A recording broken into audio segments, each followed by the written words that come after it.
આગામી 21 સપ્ટેમ્બર રવિવારના રોજ વડાપ્રધાન મોદીના જન્મદિવસને કેન્દ્રમાં રાખીને ઉજવાઈ રહેલા સેવાકીય પખવાડિયાના ભાગરૂપે નશામુક્ત ભારતના સંકલ્પ સાથે શહેર ભાજપ દ્વારા નમો યુવા મેરેથોનનું આયોજન કરવામાં આવ્યું છે।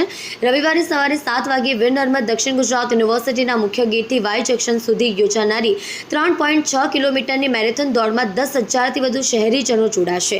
કેન્દ્રીય જળશક્તિ મંત્રી સી.આર. પાટીલ, રાજ્ય ગૃહમંત્રી હર્ષ સંઘવી સહિતના આગેવાનો ઉપસ્થિત રહી મેરેથોનનું ફ્લેગ ઓફ કરાશે। વડાપ્રધાન નરેન્દ્ર મોદીના 75મા જન્મદિવસને કેન્દ્રમાં રાખીને ભારતીય જનતા પાર્ટી દ્વારા દેશભરમાં 17 સપ્ટેમ્બરથી 2 ઓક્ટોબર સુધી 15 દિવસ સેવા પખવાડિયા તરીકે જનસેવાના વિવિધ કાર્યક્રમોનું આયોજન કર્યું છે। ઉજવણીના ભાગરૂપે સુરત શહેરમાં નમો યુવા મેરેથોનનું આયોજન કરાયું છે। મેરેથોનની માહિતી આપતા મેયર દક્ષેશ માવાણીએ જણાવ્યું હતું કે સેવા પખવાડિયા અંતર્ગત 21 સપ્ટેમ્બરના રવિવારે 7 વાગ્યે એક સાથે દેશમાં 75 શહેરોમાં અને રાજ્યમાં 10 શહેરોમાં નમો યુવા રથ ફોર નશામુક્ત ભારતનું આયોજન કર્યું છે।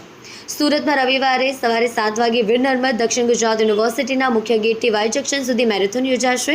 3.6 કિલોમીટર અંતર ધરાવતી આ મેરેથોનમાં ભાગ લેવા માટે શુક્રવાર સુધી 10,000થી વધુ દોડવીરોનું રજીસ્ટ્રેશન થઈ ચૂક્યું છે। હજુ આ આંકડો વધવાની શક્યતા છે। 17 વખતના Guinness book record holder Vispy Kharadi અને 7 વખતની નેશનલ ટ્રાયથલોન ચેમ્પિયન પૂજા ચૌરીશી મેરેથોનનું પ્રતિનિધિત્વ કરશે। આ સ્પર્ધામાં 15થી 75 વર્ષના શહેરીજનો, શાળા કોલેજના વિદ્યાર્થીઓ ભાગ લેશે અને સ્પર્ધકો મેરેથોન સ્થળે પહોંચીને રજીસ્ટ્રેશન કરાવી શકશે।